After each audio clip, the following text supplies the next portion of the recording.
Olá, estamos de volta. Mais um capítulo da série Me Ensine sobre Ação Penal. Nós vimos no último vídeo que o direito de representação, quando ele é exercitado pela vítima ou por seu representante legal, essa representação criminal tem uma eficácia objetiva. Ela vai alcançar o fato como um todo. Eu não represento contra um autor do crime e deixo o outro de fora. Eu represento criminalmente para apurar o fato. Esse tema é importante, esse e outros temas relacionados à ação penal está sempre caindo em concurso público.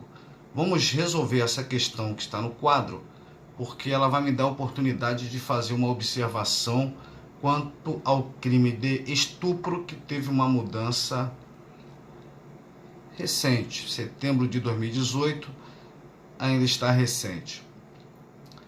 Então vamos dar uma lida na questão. Assinale a alternativa correta.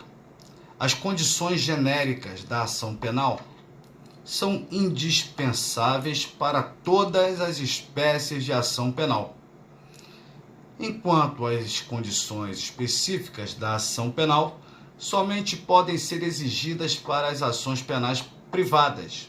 Está errada. Ações penais públicas ou ações penais específicas, há a necessidade de preencher as condições genéricas. As condições específicas são aquelas exigidas em alguns crimes. E não me interessa se é crime de ação penal pública ou se é crime de ação penal privada. O que me interessa é olhar a lei para ver se a lei diz: esse crime somente se procede mediante representação. Se a lei disser assim, você vai falar que existe uma condição específica. Então não tem a ver com a natureza da ação penal ser pública ou privada, tá? Então a alternativa A começa certa e termina errada. Letra B.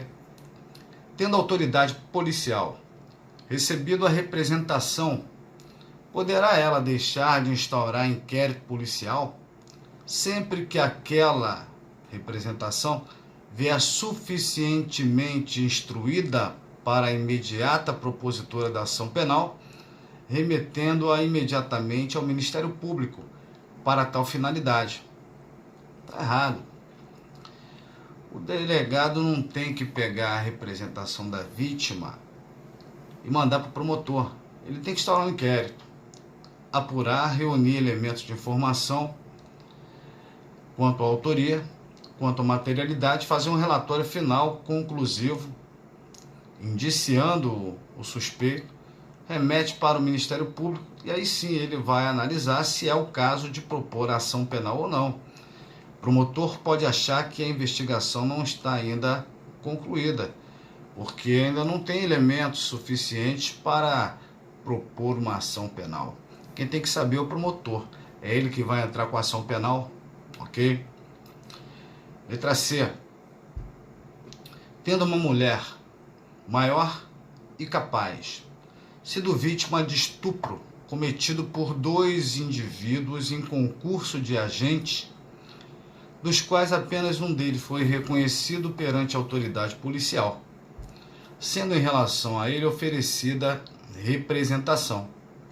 Caso o segundo indivíduo venha a ser identificado posteriormente, não há necessidade de nova representação, estando o Ministério Público autorizado a propor a ação penal contra ambos.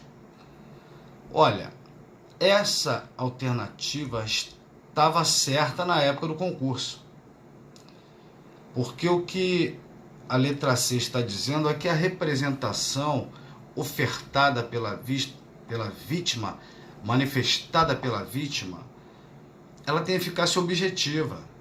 Ela é uma representação para apurar todo fato, e aí envolve todo mundo que estiver no meio. A representação do ofendido não é subjetiva, ou seja, não é porque só tinha o fulano, um deles identificado, que uma vez identificado o segundo, não vai poder propor ação penal. Pode sim. A representação criminal ela não é subjetiva, é objetiva, ok? Então, na época do concurso, essa questão está certa. Se fosse hoje, estaria errada. Por quê? Não porque a representação não tenha eficácia objetiva. Ela tem, continua tendo. O que mudou é a natureza da ação penal. A ação penal para apurar um crime de estupro até 2018 era condicionada à representação da vítima. A vítima é que decidia se ia ter ação penal ou não, porque a vítima podia preferir sepultar na memória aquela triste passagem da sua vida. Mas o legislador, em 2018, Lei 13.718, de 2018 também, em setembro de 2018, alterou o Código Penal. Alterou o artigo 225 do Código Penal, dizendo que as ações penais, em caso de crime de estupro, passou a ser pública incondicionada, ou seja, nem precisa mais da vítima falar nada. Até contra a vontade da vítima, o promotor vai agir, ok? Até o próximo vídeo. Um abraço.